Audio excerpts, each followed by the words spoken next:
Hi friends, आप सभी कैसे हो। आशा करता हूँ कि आप सभी अच्छे होंगे। आपका हमारे चैनल वीके जाटोल क्लासेस में स्वागत है। आज के इस वीडियो में हम 5 जनवरी 2024 के मुख्य करंट अफेयर्स और उनके एक्सप्लेन के बारे में चर्चा करेंगे। प्रश्न नंबर 1, हाल ही में सरकार ने जम्मू कश्मीर के किस संगठन पर प्रतिबंध लगा दिया है। दोस्तों, आपका सही आंसर तहरीक-ए-हुर्रियत संगठन पर होगा। व्याख्या: भारत सरकार ने तहरीक-ए-हुर्रियत जम्मू एंड कश्मीर (TEH) को विधिविरुद्ध संगठन घोषित कर दिया है। सरकार ने TEH को गैर कानूनी गतिविधियां रोकथाम अधिनियम 1967 की धारा 3(1) के तहत गैरकानूनी संगठन घोषित किया है। गृहमंत्री ने बताया कि यह संगठन गैरकानूनी गतिविधियों में शामिल है और जम्मू कश्मीर को भारत से अलग करके राज्य में इस्लामिक शासन स्थापित करना चाहता है। तहरीक-ए-हुर्रियत का गठन भारत के खिलाफ प्रोपेगेंडा फैलाने और आतंकी गतिविधियों को अंजाम देने के लिए किया गया था। जम्मू कश्मीर के अलगाववादी नेता सैयद अली शाह गिलानी ने साल 2004 में तहरीक-ए-हुर्रियत का गठन किया था। गिलानी के बाद तहरीक-ए-हुर्रियत के अध्यक्ष मोहम्मद अशरफ सेहराई थे, जिनका भी साल 2021 में निधन हो गया। ये संगठन हुर्रियत कॉन्फ्रेंस का सहयोगी संगठन है। हुर्रियत कॉन्फ्रेंस जम्मू कश्मीर के 26 संगठनों का समूह है, जिसका गठन 1993 में किया गया था। हुर्रियत कॉन्फ्रेंस में कई ऐसे संगठन शामिल हैं, जो पाकिस्तान समर्थक और अलगाववादी माने जाते हैं। इनमें जमात-ए-इस्लामी, जेकेएलएफ और दुखतरान-ए-मिल्लत आदि का नाम शामिल है। साल 2005 में हुर्रियत कॉन्फ्रेंस 2 धड़ों में बंट गया। इसके नरमपंथी गुट का नेतृत्व मीरवाइज उमर फारूक को मिला। वहीं चरमपंथी गुट का नेतृत्व सैयद अली शाह गिलानी ने किया। गिलानी के निधन के बाद हुर्रियत कॉन्फ्रेंस का नेतृत्व मसरत आलम भट्ट के पास आ गया। भट्ट को भारत विरोधी और पाकिस्तान के समर्थन में एजेंडा चलाने के लिए जाना जाता है। भट्ट फिलहाल जेल में है और उसकी party Muslim league of Jammu Kashmir को 27 दिसंबर को प्रतिबंधित संगठन घोषित कर दिया गया था। प्रश्न नंबर 2, हाल के जारी आंकड़ों के अनुसार विश्व में इस्पात का दूसरा सबसे बड़ा उत्पादक देश कौन बन गया है। दोस्तों, आपका सही आंसर भारत देश होगा। व्याख्या: हालिया जारी आंकड़ों के अनुसार भारत दुनिया का दूसरा सबसे बड़ा इस्पात उत्पादक देश बन गया है। घरेलू तैयार इस्पात उत्पादन पिछले वर्ष की इसी अवधि की 78.498 मिलियन टन की तुलना में 89.711 मिलियन टन रहा, जो 14.3% ज्यादा है। घरेलू इस्पात खपत 87.066 मिलियन टन है, जो 75.765 मिलियन टन के CPLY की तुलना में 14.9% ज्यादा है। घरेलू कच्चे इस्पात का उत्पादन 14.7% की वृद्धि के साथ 94.114 मिलियन टन है, जबकि पिछले वर्ष की इसी अवधि में 82.072 मिलियन टन उत्पादन हुआ था।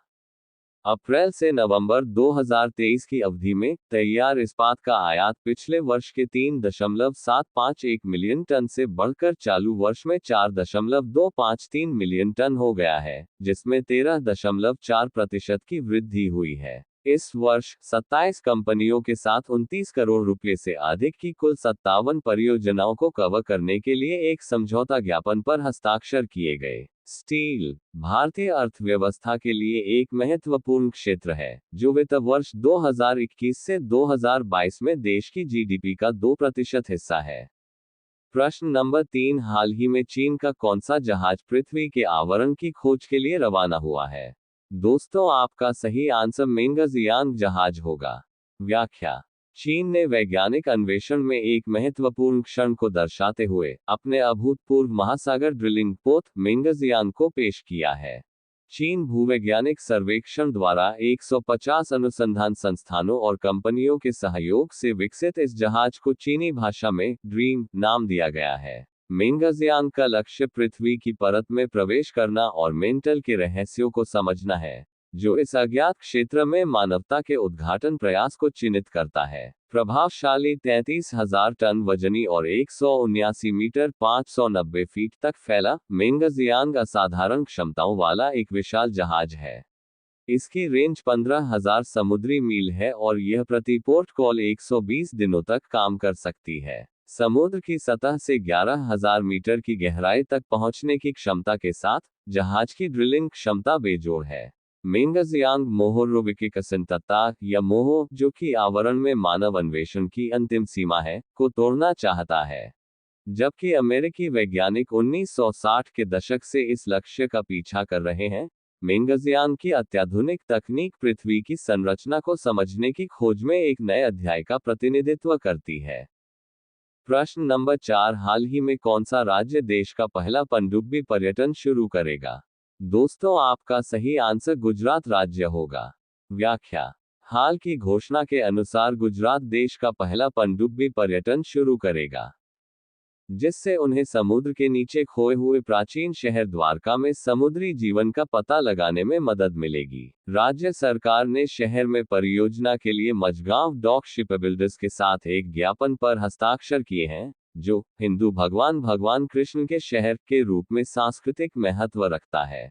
ये भारत में पनडुब्बी के माध्यम से पहली अंडरवाटर पर्यटन सुविधा होगी। सरकार का लक्ष्य अक्टूबर 2024 में दिवाली से पहले परियोजना को चालू करना है। परियोजना के अनुसार पर्यटकों को पानी के भीतर समुद्री जीवन को देखने के लिए एक पनडुब्बी में समुद्र से 100 मीटर नीचे ले जाया जाएगा।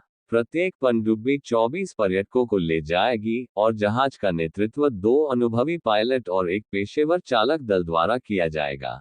जहाज को सभी यात्रियों के लिए खिड़की का दृश्य प्रदान करने के लिए डिजाइन किया जाएगा। गुजरात पर्यटन के प्रबंध निदेशक सौरभ पारधी ने कहा कि परियोजना का मुख्य उद्देश्य गुजरात में पर्यटन को बढ़ावा देना और धार्मिक स्थानों पर आने वाले पर्यटकों के लिए अधिक सुविधाएं प्रदान करना है। साथ ही यात्री सुरक्षा का पूरा ध्यान रखा जाएगा। प्रश्न नंबर 5, हाल ही में कांगो देश के राष्ट्रपति के रूप में किसे चुना गया है? दोस्तों, आपका सही आंसर फेलिक्स त्सेसीकेदी होगा। व्याख्या: डेमोक्रेटिक रिपब्लिक ऑफ कांगो के राष्ट्रपति फेलिक्स त्सेसीकेदी ने एक बार पुनः राष्ट्रपति का चुनाव जीत लिया है। त्सेसीकेदी को 73% से अधिक वोट प्राप्त हुए हैं। त्सेसीकेदी को लगातार दूसरी बार राष्ट्रपति चुनाव में जीत मिली है। फेलिक्स त्सेसीकेदी ने अपने प्रतिद्वंद्वी विपक्षी नेता मोइसे कटुम्बी को पराजित किया है। देश में 20 दिसंबर को मतदान कराया गया था, जिसके परिणाम राजधानी किंशासा में घोषित किए गए। इस बीच विपक्ष एवं कुछ नागरिक समूहों ने लॉजिस्टिक संबंधी समस्या के कारण फिर से मतदान कराने की मांग की है। राष्ट्रीय चुनाव आयोग सीएनआई के अध्यक्ष डेनिस कदीमा के मुताबिक कुल 1.8 करोड़ से 1.3 करोड़ से ज्यादा वोट त्सेसीकेदी को मिले थे। फेलिक्स के साझीदार और प्रतियोगी मोइस कटुम्बी को 18% वोट मिले, जबकि एक अन्य विपक्ष मार्टिन फायुलू को 5% मत मिले हैं। प्रश्न नंबर 6, हाल ही में भारत और संयुक्त अरब अमीरात की सेनाओं के बीच संयुक्त सैन्य अभ्यास डेजर्ट साइक्लोन 2024 कहां पर आयोजित किया जाएगा है? दोस्तों, आपका सही आंसर राजस्थान राज्य में होगा। व्याख्या: भारत और संयुक्त अरब अमीरात की सेनाओं के बीच संयुक्त सैन्य अभ्यास डेजर्ट साइक्लोन 2024 2 जनवरी से 15 जनवरी 2024 तक राजस्थान के थार रेगिस्तान में आयोजित किया जाएगा। डेजर्ट साइक्लोन का उद्देश्य शहरी परिचालन में सर्वोत्तम प्रथाओं को सीखना और साझा करना है। इस सैन्य अभ्यास का मकसद रक्षा क्षेत्र के द्विपक्षीय सहयोग के संभावित क्षेत्रों में रक्षा उपकरणों का उत्पादन और विकास, सशस्त्र बलों का संयुक्त अभ्यास, विशेष रूप से नौसेना अभ्यास, रणनीति और सिद्धांतों पर जानकारी साझा करना आदि शामिल है। भारत संयुक्त अरब अमीरात का पहला संयुक्त वायुसेना अभ्यास सितंबर 2008 में अबू धाबी के अल धफरा बेस पर आयोजित किया गया था। भारत अबू धाबी में द्विवार्षिक अंतर्राष्ट्रीय रक्षा प्रदर्शनी IDX में भी नियमित भागीदार रहा है। अब ये प्रश्न आप लोगों के लिए। आप सभी लोग इसका आंसर कमेंट बॉक्स में जरूर बताएं। हाल ही में किस राज्य सरकार ने स्वच्छ ऊर्जा को बढ़ावा देने के लिए हरित हाइड्रोजन नीति लागू करने का निर्देश दिया है? आपके ऑप्शन है: ए राजस्थान, बी महाराष्ट्र, सी Gujarat, D Uttar Pradesh. Last video के प्रश्न का आंसर हमने आपसे पूछा कि हाल ही में किस भारतीय खिलाड़ी ने उज्बेकिस्तान में आयोजित विश्व महिला रैपिड शतरंज चैंपियनशिप 2023 में रजत पदक जीता? आपके ऑप्शन है: A Koneru Humpy, B Divya Deshmukh, C R Vaishali, D इनमें से कोई नहीं। दोस्तों आपका सही answer option number A Koneru Humpy होगा।